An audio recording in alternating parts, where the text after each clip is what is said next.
I'm not the only one in this world that has a passion for truth, whether it be social, political, economic, and especially on what they call, quote unquote, the religious front.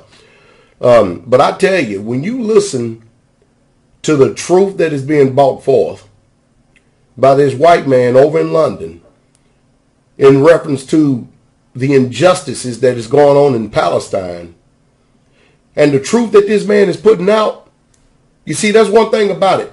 You can't, this world, no matter how bad it wants to paint a picture and change the whole fabric and the environment of everything, there are people out there who are passionate about telling the truth and will say the things that need to be said, and they're not afraid to say it simply because the sentiment of the world who have been taking placebos and have rocked themselves to sleep.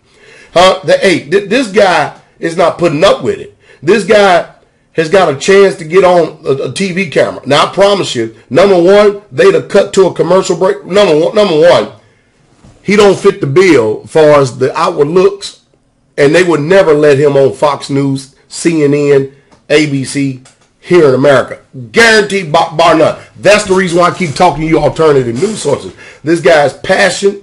He's very passionate. He's very upset about the injustices and things that's going on. I think that this interview deserves a very serious look, because America, you're being duped and propagandized half to death and deceived, and especially on the religious front. You people read Israel in the Bible, and you think, and you make an association, it's automatically talking about this war-torn country over there in a quote-unquote so-called Middle East. Boy, I tell you what, it's utterly remarkable and amazing. I can't do it justice. Let's just watch this. Let's just watch this, huh? Watch this right there. You're going to see some real, truthful, passionate truth coming out. And I'm going to let you decide.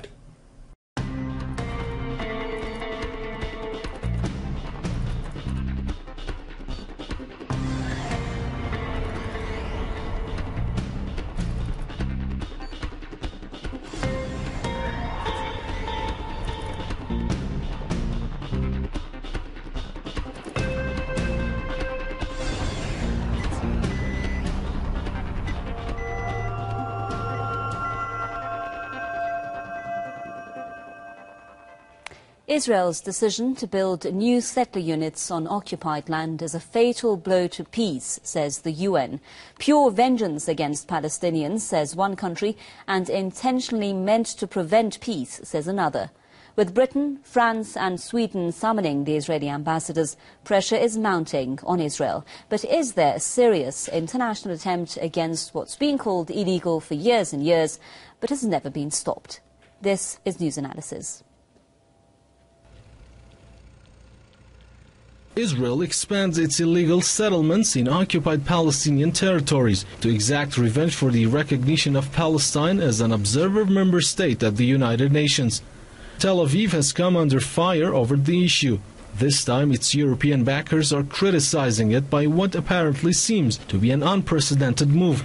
Britain and France have summoned Israeli ambassador to the countries in protest. Earlier, media outlets said Paris and London would recall their ambassadors from Israel, a report the French foreign ministry later brushed aside. Sweden has also summoned the Israeli ambassador to the country in protest to the new settlement expansions. The Israeli regime has brushed off all criticism over the issue, saying it will not back down. We don't tell neither the British nor the French if to build in Paris or in London, and we do not expect anybody to tell us what to do. Earlier, the Israeli Prime Minister Benjamin Netanyahu said, "We will carry on building in Jerusalem and in all the places that are on the map of Israel's strategic interests." The Israeli regime has approved the construction of thousands of settler units in East Jerusalem, Al-Quds, at the United Nations, which is a step toward Palestinian statehood. Israel has defied the international community's calls to end illegal settlement activities in the Palestinian territories. Western governments have almost always remained indifferent on the issue. Even now, the French President François Hollande has ruled out further measures, including sanctions against Israel. This is why many observers dismiss any Western criticism of Israel as fake, although Western media portray it as groundbreaking. Britain is seen as a pariah state among most people in the Middle East, as the key player in the creation of the Israeli regime, and France was the architect of Tel Aviv's nuclear arsenal that poses a grave threat to the region and the entire world. Well, joining me now live from London is Ken O'Keefe, Irish Palestinian citizen and activist. With us from Gaza, Adi Murmuk, human rights activist, and also in Washington, advisor to the US Congress, Mr. Kenneth Katzman. Thank you very much, gentlemen, for being on this edition of News Analysis. My first question to Ken O'Keefe in London. Now, Ken, how are you assessing the decision that's been announced by the UK, for one, and now also France and Sweden, that they're summoning the Israeli ambassadors, and are they going to take that unprecedented step of withdrawing their own ambassadors? Well, we have to understand that as human beings, we all enter into relationships of trust. It's trust that relegates humanity to a higher level than the rest of life. It's a lack of trust that prevents us from being able to create a sane, just world. The politicians of Europe and the Western world as a whole have been in a gross breach of trust for decades, centuries even. But certainly over the last several decades, while Israel has run roughshod over its Palestinian population, it has continued to violate virtually every single international law that could be named. It has committed crimes against humanity. It has committed mass murder. It has violated human rights and tortured citizens of Palestine, including youths. It has done virtually everything that you can imagine, and all the while, those that have been in a position of trust as being representatives, supposedly representatives of Western citizens, have breached the trust so grossly that they have allowed Israel to get away with bloody murder over and over and over again. So when we talk about this paltry little move... The question basically would be, Ken, if I may, of what options these allies are considering. I'll come back to you, Ken, but let's just go to Gaza.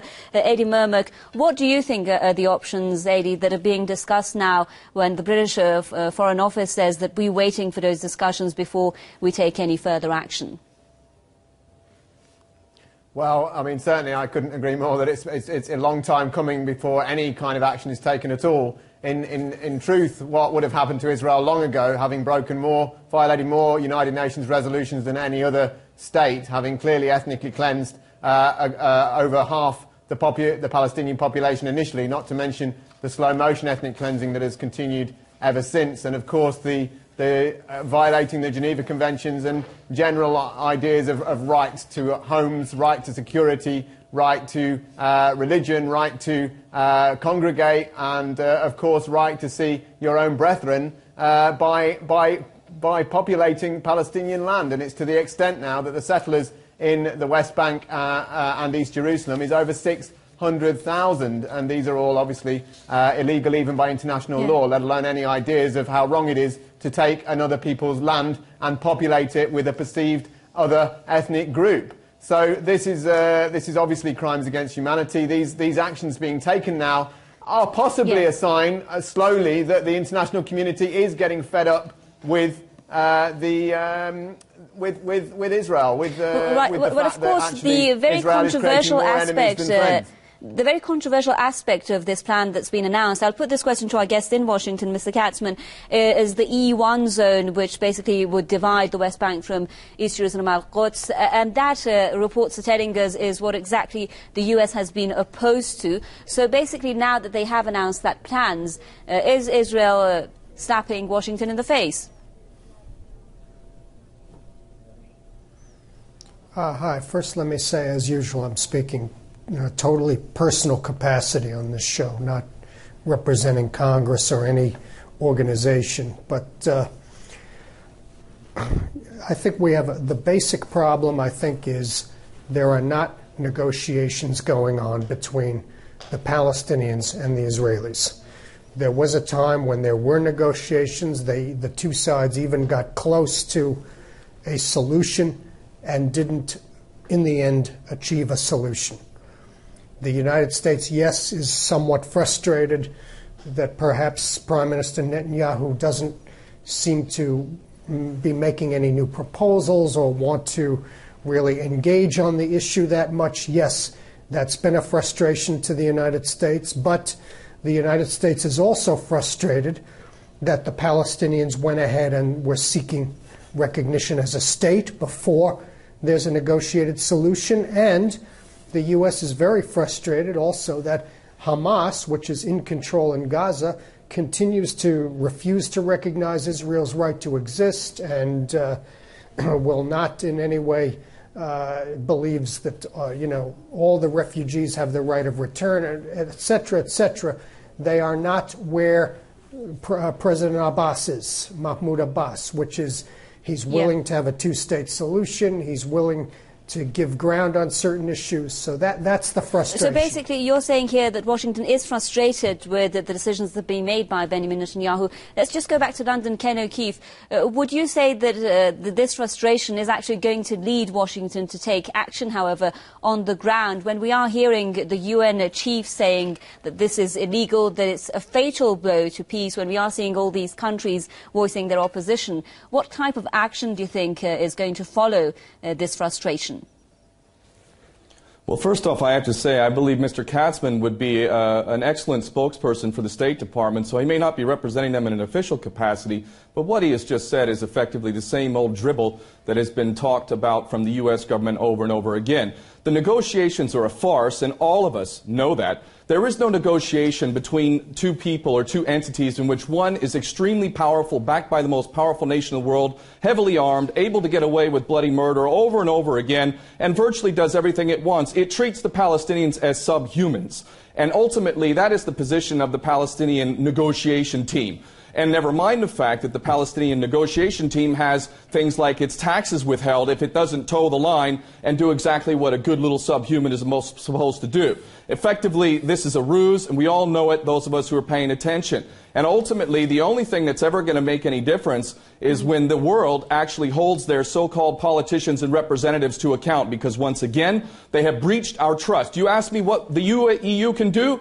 Stop trading with Israel to the tune of 25 billion euros a year. Stop that right now. Cut off all the trade, and I can assure you that Israel will stop its impunity right now. It will be over with and done. But the EU won't do that, and the United States shamed itself and dishonored itself long ago, including when Netanyahu went to the Congress last year and received 29 standing ovations. You know why? Because the Congress is bought and paid for by a foreign entity, and American citizens need to face up to the fact that your country was hijacked long ago. The enemy is well inside the gates. Yeah. Adi Murmak now in Gaza, when we are speaking about what type of action could be taken, I guess they're in London suggesting some proposals giving out there.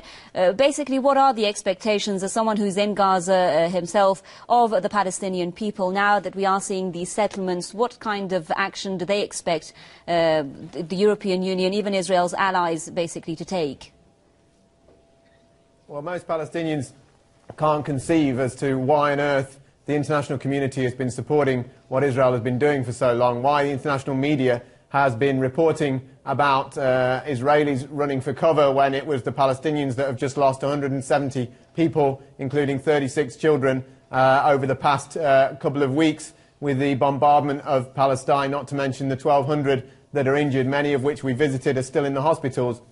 The Palestinians are not expecting much because there's been a ceasefire agreement, supposedly, whereby they can go into the buffer zone and farm again the last third of the arable Palestinian land that has been denied to them, even within the Gaza Strip, one of the most densely populated places on the planet. And 2 of the farmers have been shot and killed. We've been to the border areas and people are being shot all the time, the farmers. 30 Palestinian fishermen have been arrested. This is with a ceasefire agreement that supposedly grants Palestinians a tiny bit extra land than they had before. A tiny bit extra land than they had before, but isn't anywhere near the kind of land that every Palestinian has a right to. The Palestinians expect international law to be upheld. If international law is upheld, then Palestinians have a right to return under Article 194 United Nations resolutions. They have a right that the military occupation of Palestinians in the West Bank is overturned, which is Article 242 of United Nations resolutions, and they have a right by Geneva Conventions not to be forced out of their homes, not to mention equality so for Adi, Palestinian you're referring here citizens to the inside international Israel. law, and that is a major issue, isn't it? Let's just go to Washington on this. Mr. Katzman,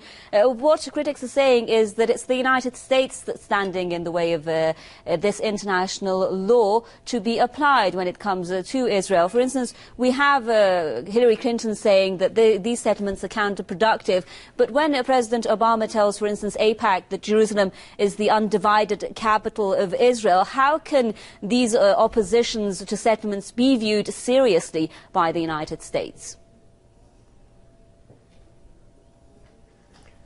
Well, I think the main refutation of what both of your other guests are saying is the fact that the Palestinians and the Israelis almost did reach a solution. Now, had Palestinian President, who's the late Yasser Arafat, signed, and had he been able to bring himself to sign an agreement, which by all accounts, the Palestinians I talked to and others, it was very close to what they could accept. Had he brought himself to sign it, there would not be this issue. We wouldn't be discussing it. We'd be way beyond it. The Palestinians would be building their own state by now. But since the Palestinians don't seem able to give up their maximal demands for full right of return and other issues, and we have Hamas, which I mentioned, the two parties are not getting to a solution. So you're They're saying that not the getting to a Palestinians are settlement. responsible here. And that's the major issue. Yeah, you're saying that the Palestinians are responsible for this failure? I'm not putting blame on anybody. I'm saying we've had negotiations between two parties. The two parties did not achieve a resolution of the issue. The United States has tried to broker a solution whereby the two parties get what they can accept and they move on and they live side by side in peace and they build their societies. Do you believe, however, that these settlement plans right now are actually obstructing that effort? Well, the United States has repeatedly called Israeli settlements an obstacle to peace. There may have been times, obviously the debate is, are they illegal or not? The U.S. has generally steered clear of that type of terminology. The U.S. has called the Israeli settlements an obstacle to peace. And this gets presented to the Israelis at every bilateral discussion.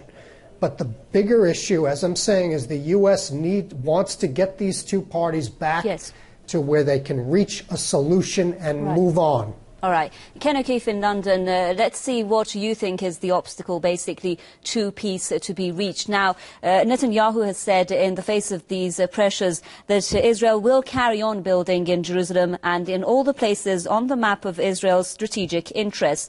And I'm quoting this here. With these kinds of remarks being made, what are the hopes for negotiations to move forward, and what is the obstacle? Well, a selective memory in history at its best. The Oslo Accords were a signed agreement in which the Palestinians gave up virtually everything in the early 90s.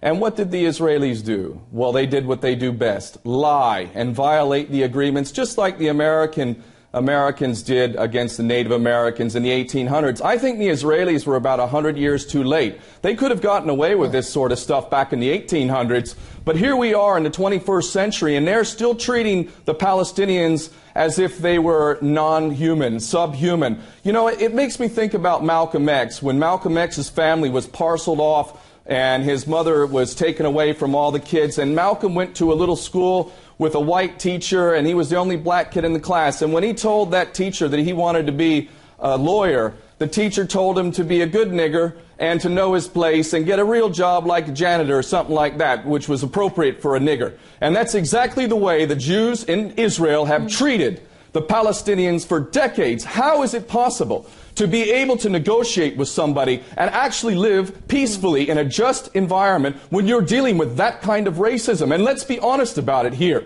The Jewish supremacist state of Israel is treating the Palestinians as if they don't even exist, as if they're not even to be considered. So don't talk about agreements being made with the Israelis and the poor Israelis don't have a partner in peace. The Palestinians have been victimized for decade after decade, and it's the Jewish state of Israel that has won through propaganda the ability to continuously portray itself as the victim when in fact it is the criminal. And that is the problem. And thankfully, the international community, when my brother in Gaza talks about the international community, let's be clear.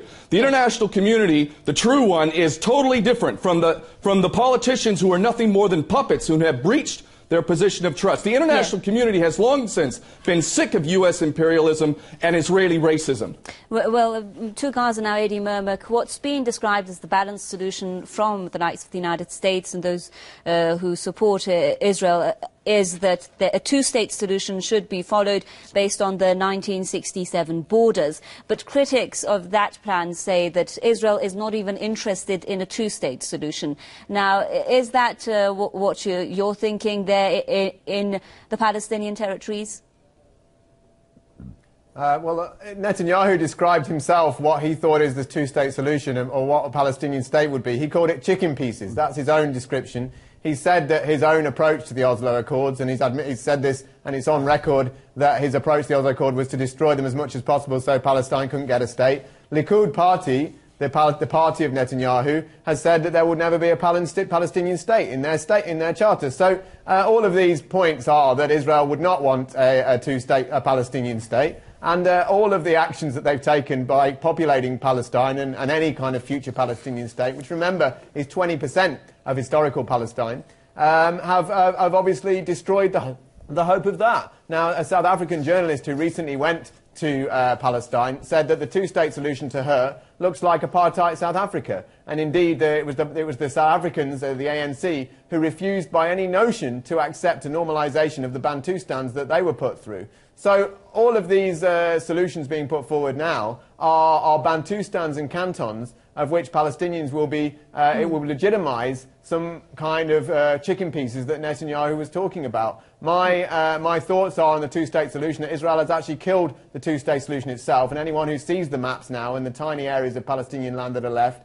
would know that. My opinion, and the rising opinion of many, and anyone who sees the maps, including people like Bob Stewart, who is a Conservative MP in the United Kingdom, has said that it should be equality for everybody in the region. One person, one vote, one democratic state, everybody equal. This is hardly utopia. This is what everybody else expects. Then Palestinians in the West Bank can meet Palestinians in Gaza. They can worship in Jerusalem, like most would like to. And I suggest that there is a major movement from both the boycott movement on the ground, pushing at the governments, just like the South African movement did. Archbishop Desmond Tutu has advocated the boycott movement against Israel, having seen the success. And obviously, get onto your MPs now. Get onto your MPs now. I'll just stop you there, Adi, if I may. The governments are starting to move. Yeah, we are short in time. Back to Mr. Katzman in Washington. Mr. Katzman, on this issue of two-state solution, we know that Israel has been citing biblical links, historical links to basically the West Bank and Jerusalem when it comes to a two-state solution. And that is not based on Palestinians saying that they want East Jerusalem, Al-Quds at least, to be their capital. So, what can the solution be? I mean, with Israel's position, how can the United States, or anyone else for that matter, convince Israel to agree to this two-state solution?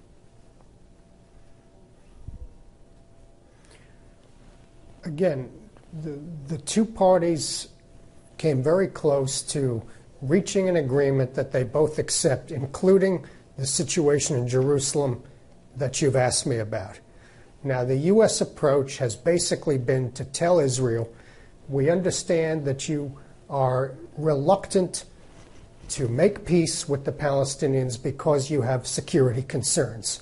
We, the United States, are trying to answer your security concerns, give you the confidence that if you make the compromises and concessions necessary, your security will not be threatened. That has been the U.S. role. It has gotten the Israelis to compromise on several other occasions, the pullout of the Sinai being the most notable, let's say. And this has been the U.S. approach. To name call and go back to every injustice that's been done since since the Big Bang started 4 billion years ago or whatever, that this is not going to reach a solution. I mean, it may be satisfying emotionally to some of the guests here, but it's not going to achieve a solution. I'll stop you here if I may, because we're short of time. I'm sorry to stop you. Just get a concluding remark by Ken O'Keefe there. So, Ken, some people have been saying that following this 8-day war, and especially after the UN's statehood bid for Palestine, equations are changing, especially since international pressure is also increasing on Israel. Do you think things are changing? Well, there's no question about it. The CIA came out with a report saying Israel won't exist within 20 years. Even Kissinger said so, and he's absolutely right. The Israeli state is in its dying days, just like the apartheid regime was. And the fact is that the so-called two-state solution is supported by every Western puppet who has supported this Israeli aggression's crimes against humanity for decade after decade. The two-state solution is actually the two-state disaster. If that happens, the Palestinians will be relegated to a state of inferiority next to a hostile, racist neighbor, which will violate it left and right, provoke it, and eventually, when it ever retaliates, it'll just get pummeled, as it always does now. Ultimately, the only solution is, just as my brother in Gaza said, in my opinion, one state, and Israel knows damn well that demographically it is going to lose its Jewish supremacist state if it happens. So let's make it happen. Ultimately, that's the only way there will be justice, a truly democratic, human rights respecting justice. Thank you very much. Ken O'Keefe, Irish Palestinian citizen and activist, with us there live from London. In Gaza, A.D. Murmuk, human rights activist, and in Washington, advisor to the US Congress, Kenneth Katzman. Thank you very much, gentlemen, for being on this edition of News Analysis. We've run out of time. From me, Homa Lesgi, until our next programme, goodbye.